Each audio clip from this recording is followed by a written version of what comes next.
Alright. Look, baby. Mama went to the library today. I got a treasury of fairy tales. I got mammals. I thought this would be a great book of orangutans. Mama loves monkeys. You were a monkey the first 2 years for Halloween. The first 2 Halloweens you were a monkey. But do mammals live in groups? The answer is yes. We are social beings. We are mammals, baby. We're larger body mammals. I got you Nature's Patterns. I got you Aesop's Fables. Love Aesop's Fables. And this one just has the rest of them that aren't in the other book. And then I got you What's Living Things Need. I think the most important thing is unconditional love, right? Nature's Places. The thing is, you don't want to get yourself trapped with unconditional love. And I got you A Book of Princesses. Now, your name is Karina, right? And your actual sign, Mama always goes like this because you fill my heart up with joy for Karina. Your actual sign would be make the K and go like this and make a sash, right? Because your name means princess. You are my princess. Your name literally means princess flower. And that's what Mama and Papa chose for you. I chose your middle name and Papa chose your first name that we both agreed on. And then the world's best fairy tales. So I get these books that I will probably renew because I don't see myself having enough time to read them all to you by the 10th of next month. But today is only the 19th. You get them for 2 weeks, and then you have to hand them back into the library. But, so let's go for tonight. Tonight is the 18th of June. So it's 6/18/2020.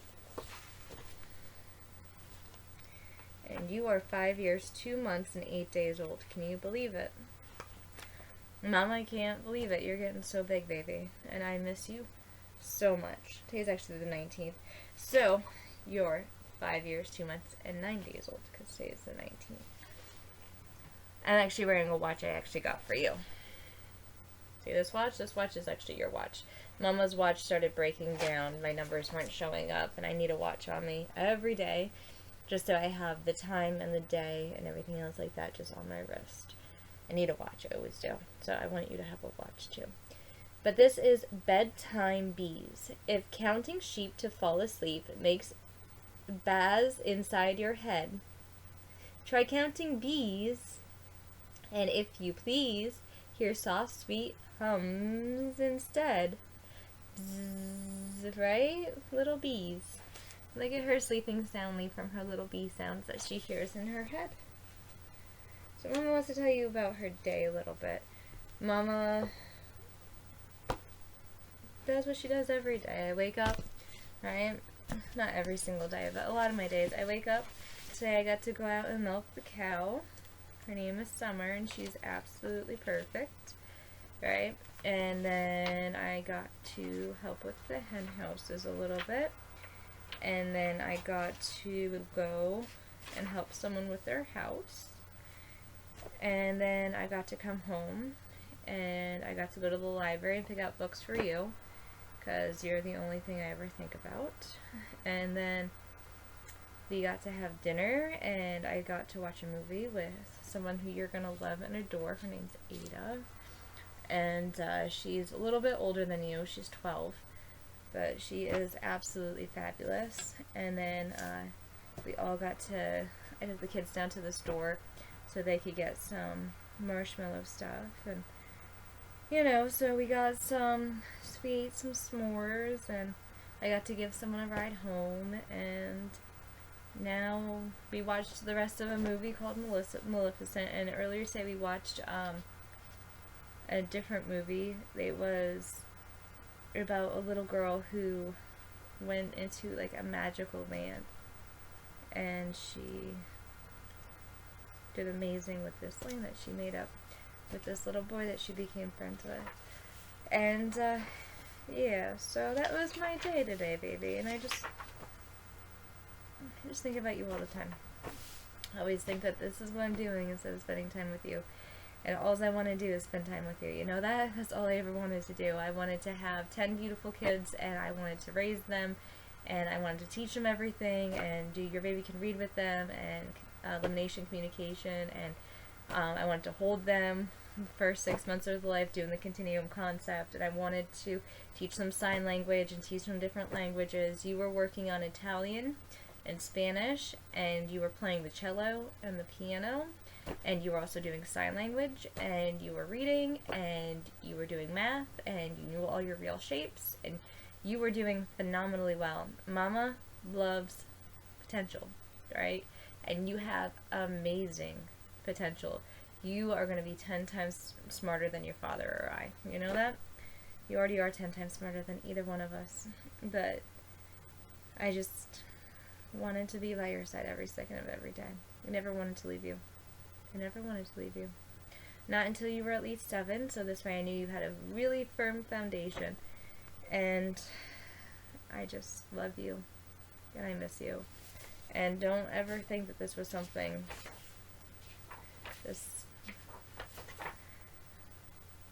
All Mama ever wanted to do was be a good mother. That's it. That's all I ever wanted to do with my life. Some women want to be career women. Maybe you'll want to be a career woman.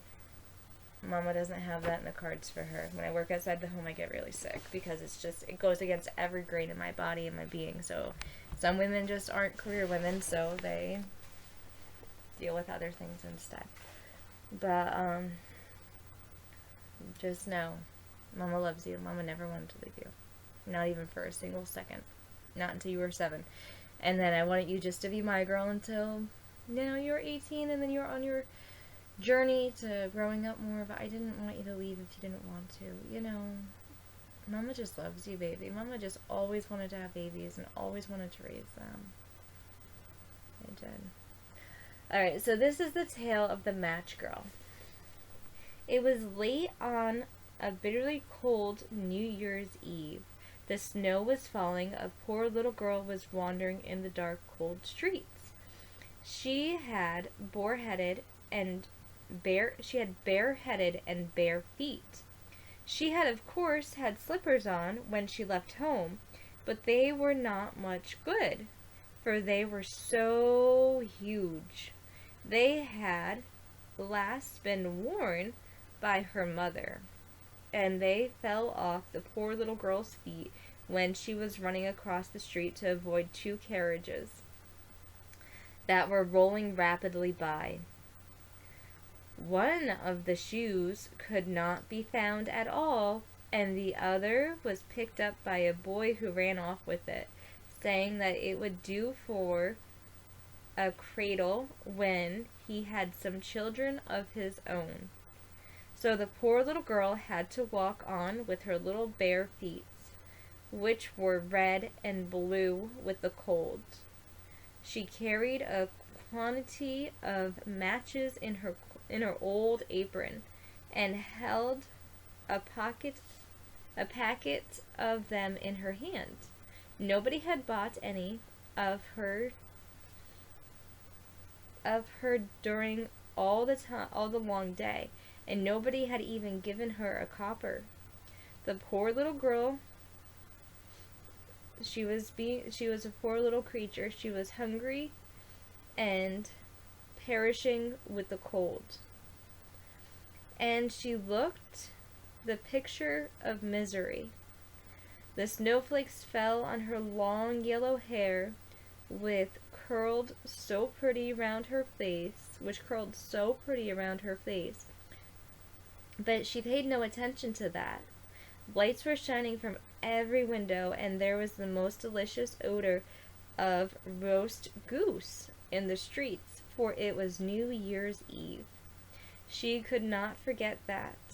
She found a corner where one house projected a little beyond the next one, and here she crouched, drawing up her feet under her, but she was colder than ever. She did not dare to go home, for she had not sold any matches and had not earned a single penny. Her father would beat her. And besides, it was almost as cold at home as it was here. They had only the roof over them, and the wind whistled through it, though they stuffed it up with the biggest cracks with the rags and the straw. Her little hands were almost dead with cold. Oh, one little match would do me some good. If she only dared, she would pull one out of her pocket and strike it on the wall to warm her fingers. She pulled out one. Rish! How it spittled and blasted. It burst with a bright, clear flame, just like a little candle. When she held her hand round it, now the light seemed very strange to her. The little girl fancied that she was sitting in front of a big stove with polished brass feet and handles. There was a splendid fire blazing in it, and warmed her so beautifully. But what happened? Just as she was stretching out her feet to warm them, the flame went out. The stove vanished, and she was left sitting with the end of the burnt match in her hand. She struck a new one. It burst and it blazed up, and where the light fell upon the wall it became transparent like gauze, and she could see right through it into the room. The table was spread with a snowy cloth and pretty china. A roast goose stuffed with apples and prunes was steaming on it. And what was even better, the goose hopped from the dish with the carving knife sticking in its back and waddled across the floor. It came up to the poor girl, and then the match went out, and there was nothing to be seen but a thick black wall. She lit another match. This time she was sitting under a lovely Christmas tree. It was much bigger and more beautifully decorated than the one she had seen when she was peeped through the glass doors at the rich merchant's house on the last Christmas. Thousands of lighted candles gleamed under its branches, and colored pictures, such as she had seen in the shops. Windows looked down at her. The little girl stretched out both her hands towards them. Then out went the match, and look at this.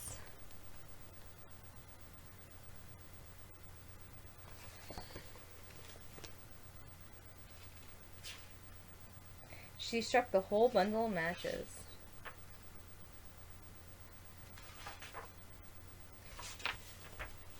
And the Christmas candles rose higher and higher till she saw that they were only the twinkling stars.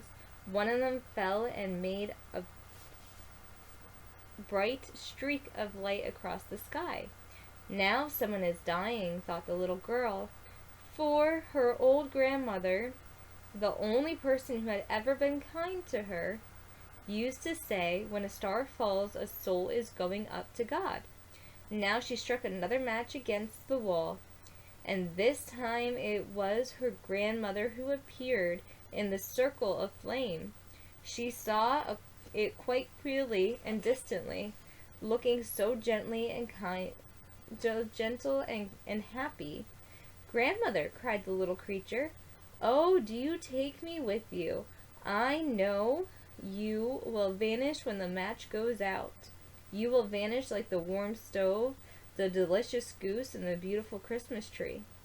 She hastily struck a whole bundle of matches because she did so long to keep her grandmother with her. The light of the match made it as bright as day. Grandmother had never before looked so big and so beautiful. She lifted the little girl up in her arms, and they scored in a hollow of light of joy, far, far above the earth, where there was no more cold, no hunger, and no pain, for they were with God. In the cold morning light, the poor little girl sat there in the corner between the houses with rosy cheeks and a smile on her face. Dead. Frozen to death on the last night of the old year, New Year's Day, broke on the little body, still sitting with the ends of her burnt-out matches in her hand. She must have tried to warm herself, they said. Nobody knew what beautiful visions she had seen, nor in what a hollow she had entered with her grandmother upon the glories of the new year. Oh, that's actually really, really sad. I've never read that one before. That was the little match girl. See her, baby? So she wanted so badly to be with her grandma. She went with her grandma up to heaven. Alright. Let's sing some songs. Tomorrow's going to be Red Riding Hood.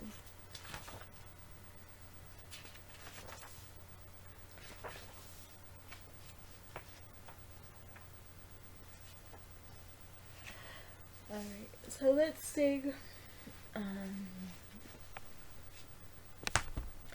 Rock-a-bye Karina on the treetops. When the wind blows, the cradle will rock. When the bough breaks, the cradle will fall. And down will come Karina, the bough, the cradle, and all. You are my little light of mine, and I wanna watch you shine. You are my little baby girl. You are the best little girl in the whole wide world. You're my Karina, and Mama loves you. You're my Karina, and Mama will always care for you. You are my little light of mine, and I wanna watch you shine. You are my little baby girl. You are the best little girl in the whole wide world. You're my Karina, and Mama loves you. You're my Karina, and Mama cares for you. You are my baby girl. I love you. How about Mama's gonna buy you a mockingbird. If that mockingbird doesn't sing, Mama's gonna buy you a diamond ring. If that diamond ring turns to brass, Mama's gonna buy you a looking glass. If that looking glass gets broke, Mama's gonna buy you a billy goat. If that billy goat runs away, Mama's gonna buy you a baby pony. If that baby pony doesn't stay, Mama's gonna sing you some lullabies. Hush, my Karina, don't you cry. Your mama's right here, she's not going anywhere. She will sing you lullabies until the end of time. She really doesn't care. You are my baby girl. You are my baby girl. You are my baby girl. You're the best little girl in the whole wide world. How about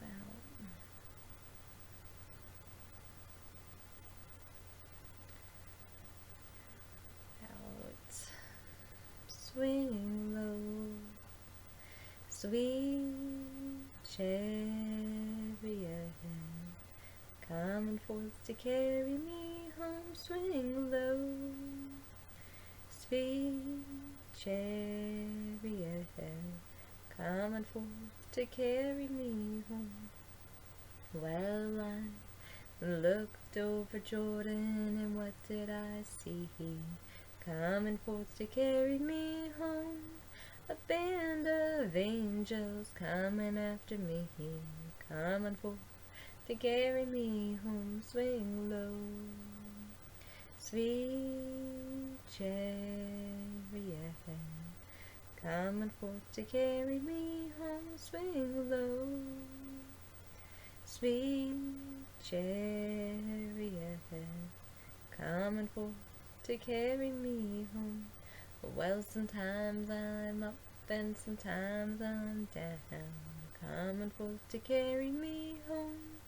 But still I feel my soul is heavenly bound, coming forth to carry me home. Swing low, sweet chariot, coming forth to carry me home. Swing low, sweet chariot, coming forth to carry me home. Now if you get there before I do, coming forth to carry me home. Tell all my friends I'll be coming there too, coming forth to carry me home. Swing low, sweet chariot, coming forth to carry me home. Swing low, sweet chariot, coming forth to carry me home. I'll be coming home, coming home, coming home to you, coming forth to carry me home. You know my word is good, you know my word is true, coming forth and carry me home. Swing low, sweet chariot, coming forth to carry me home. Swing low, sweet chariot, coming forth and carry me home. Baby, we gave ourselves up as Jews to be slaves to get food. You know that? We gave ourselves up, right?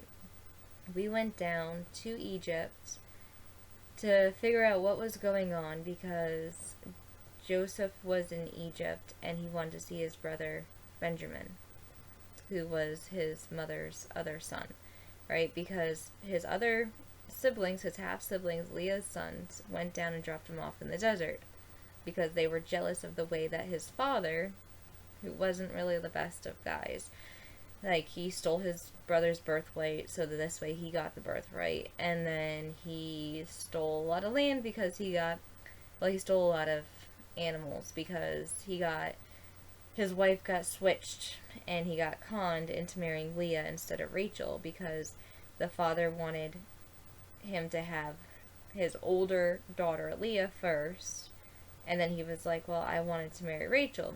So then he got to marry Rachel 7 years later, and then he got a whole bunch of spotted animals because the father said that he could take the ones that were spotted. So he realized that if the animals eat a certain type of food, that the babies become spotted when they have them. So he took the richest part of the flock away from somebody else. I get it. He worked for 14 years. I get it. How hard he worked and how much he did. But what I'm trying to tell you is that sometimes the worst decisions make the best of something, right? Sometimes the worst decisions make the best of something. So they gave themselves up as slaves because Joseph got out of prison over a crime that he didn't commit, right?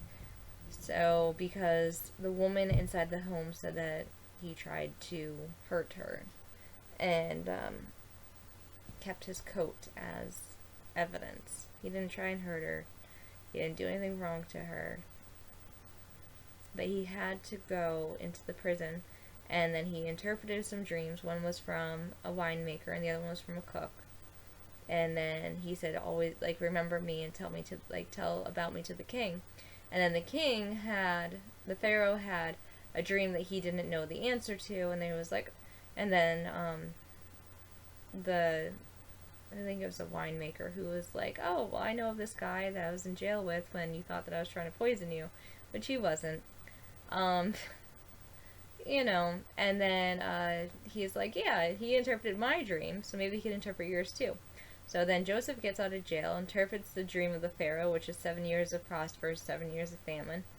And then he runs into his siblings because they're looking for food. And they don't remember him, they don't recognize him.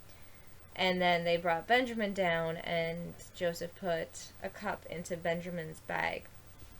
And when he was leaving, he went through all the stuff and was like, this is mine, it's not yours.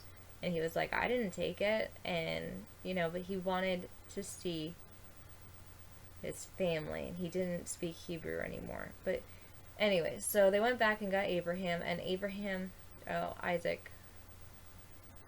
They went back and got Isaac, and Isaac came in, and they gave themselves up as slaves to get food, right? Not everything makes sense.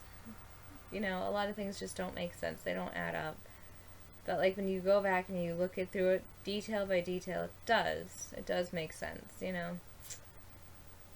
Sometimes I wish it doesn't even matter. Everything's going to be okay because God lets us go through trials and tribulations to give us our stories and just our journey that we're on. Right? Mama needed a softer heart, and now I have an even softer heart than what I already had. And I'm just trying to do the best I can for you, which right now is to read you books over the internet. Because I love you and I miss you, and I want to feel like I'm doing anything I possibly can just to connect with you. Alright, Mama loves you, baby. Let's sing Lila Tove. Lila Tove, and good night to you. Lila Tove, may your dreams come true. We sing Lila Tove, may Israel protect you throughout the night until we reach the morning light. Karina, baby, Mama loves you. I will always love you no matter what. And like Papa always used to say, Mama's the sun, Papa's the moon, and you're most definitely a rainbow baby. We will always love you, no matter what. Good night, my rainbow baby. I love you, and I miss you.